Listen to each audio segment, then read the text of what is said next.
At 94, Eleanor had lived a life that most would consider extraordinary, not because of wealth or fame, but because of her resilience, independence, and an almost childlike curiosity about the world around her.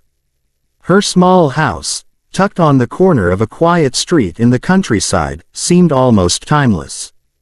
The garden outside had grown wild over the years, yet there was a charm in the disorder, flowers bursting with color in unpredictable patterns, herbs creeping along the stone pathway, and the soft hum of bees moving from blossom to blossom.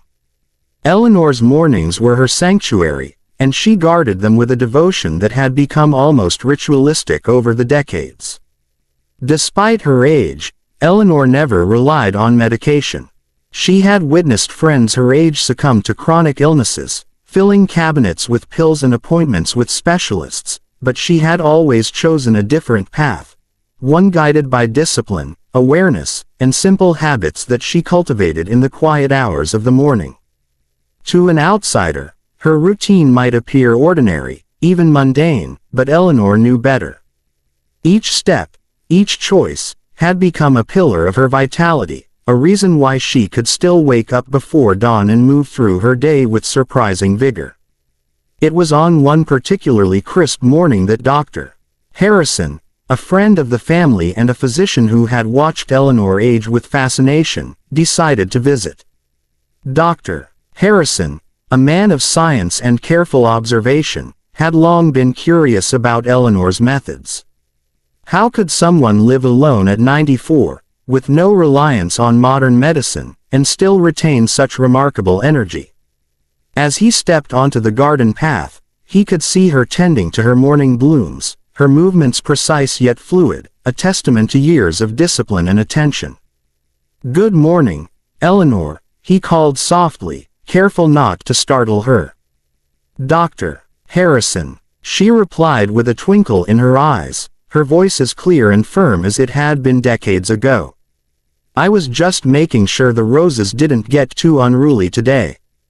Dr. Harrison chuckled, observing her closely.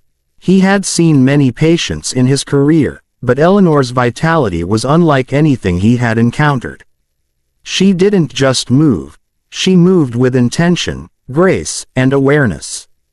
It was as though every action had a purpose, and that purpose was woven into the very fabric of her being. By the time Drive Mitchell arrived, Eleanor had already begun her morning rituals. Dr. Mitchell, younger and more energetic than Drive Harrison, was fascinated by patterns and routines. He watched as Eleanor carefully poured a glass of water, inhaled deeply, and sipped slowly, as if savoring not just the liquid but the act itself. It was her first morning habit, something she insisted set the tone for the rest of her day. Hydration, she claimed, was the cornerstone of health, and the doctors could see the evidence in her bright eyes, clear skin, and steady posture. Next came gentle movement. Eleanor stretched with deliberate care, twisting her arms and bending her knees, rotating her shoulders in a slow, rhythmic dance that Dr. Reynolds, who had joined them quietly, immediately recognized as a kind of living yoga. Most people her age wouldn't even attempt this. Drive Reynolds murmured to Dr. Parker, who had been observing the scene with a mix of skepticism and intrigue. "And yet she does it every single morning, without fail." Breakfast was another study in simplicity and nutrition. Eleanor's table was modest. Oatmeal with fresh berries, a handful of nuts, and a cup of herbal tea. She ate slowly, chewing each bite mindfully, savoring flavors, and breathing between spoonfuls. Dr. Parker, who had been the most cynical of the group about the practicality of her habits, couldn't help but notice the sparkle in her energy, the ease with which she conversed, and the lightness in her step as she moved around the kitchen. Finally, Eleanor spent time on mental stimulation. Today, she had chosen to write a few pages in her journal, reflecting on memories, observations, and fleeting thoughts about the day ahead. The act seemed simple, yet it carried with it a profound clarity of mind. She paused occasionally, staring out the window, letting the morning sunlight illuminate the room. Dr. Harrison noticed how her breathing synchronized with the rhythm of her writing, a harmony between mind and body that suggested decades of conscious living. As the morning sun climbed higher, the four doctors, Harrison, Mitchell, Reynolds, and Parker, found themselves both inspired and humbled. Eleanor, in her quiet, unassuming way, was demonstrating something profound: that age was not merely a number, and longevity was not just about medical intervention. It was about care, attention, and the small, deliberate actions that one takes each day. The morning had just begun, and already it was clear that Eleanor's life, her routines, and her independence held lessons that even the most experienced physicians could learn from. By mid-morning, the sunlight streamed through Eleanor's kitchen windows, casting golden patterns on the wooden floor. Dr. Mitchell, still intrigued by her morning routine, couldn't resist asking, "Eleanor, how did you develop these habits? Did someone teach them to you, or was it all instinct?" Eleanor smiled, her eyes crinkling at the corners. "Neither," she said. "It was observation and trial. I watched people around me grow old and dependent, losing their spark and strength. I wanted something different, something that didn't rely on medicine or others to keep me moving. So I experimented, and over time, I found what works for me." Dr. Reynolds, who had been quietly taking notes, leaned forward. "And you've maintained these habits every single day?" "Every day," Eleanor confirmed without hesitation. "Rain, shine, or snow, I never skip my morning rituals. Even the smallest lapse reminds me of how quickly the body can weaken." Consistency is key. The four doctors exchanged glances, each processing the depth of what she said.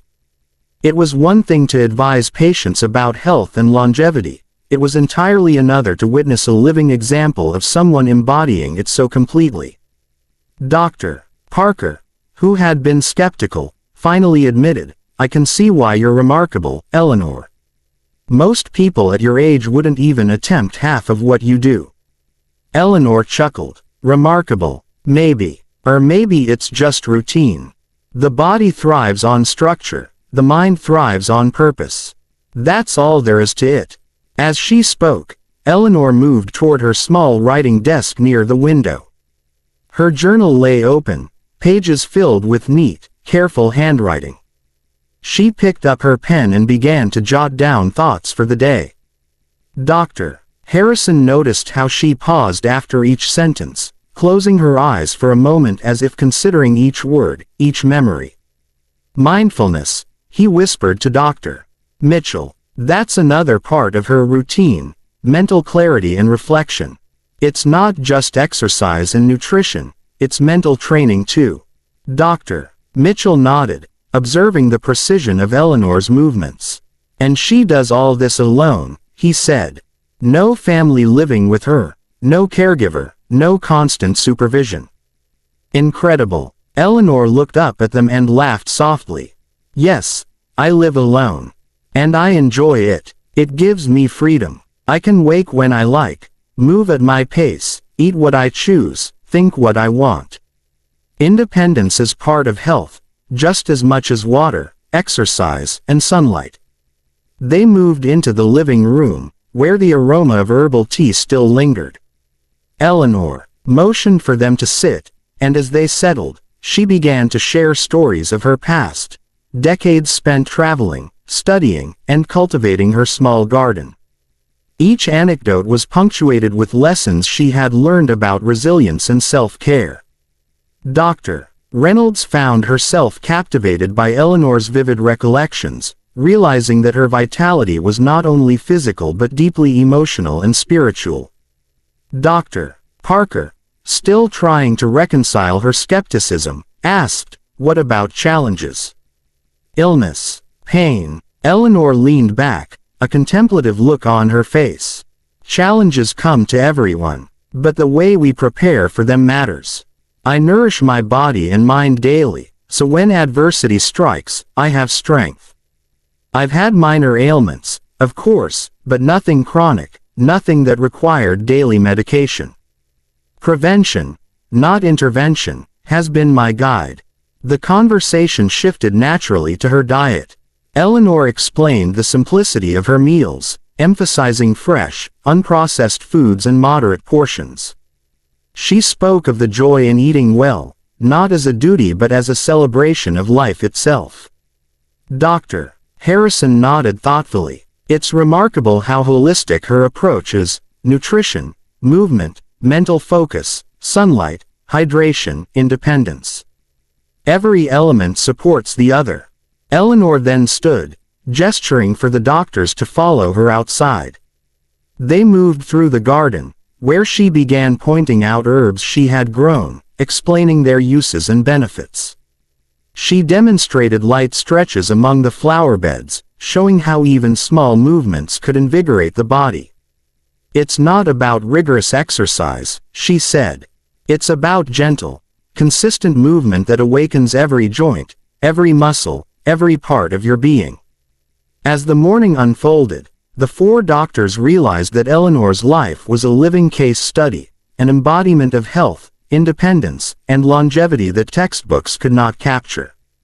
They had come expecting curiosity, but instead, they found inspiration, awe, and a deeper understanding of what it truly meant to live well at any age. By the time they prepared to leave, sunlight had climbed high in the sky, illuminating the garden and Eleanor's radiant energy. Dr. Mitchell broke the silence, saying, "Eleanor, I think we've all learned something today that we'll carry into our own practices. You're not just living, you're teaching." Eleanor smiled warmly, a soft twinkle in her eyes. "Then perhaps that is my greatest pleasure, not just living long, but showing others that it's possible." Even at 94,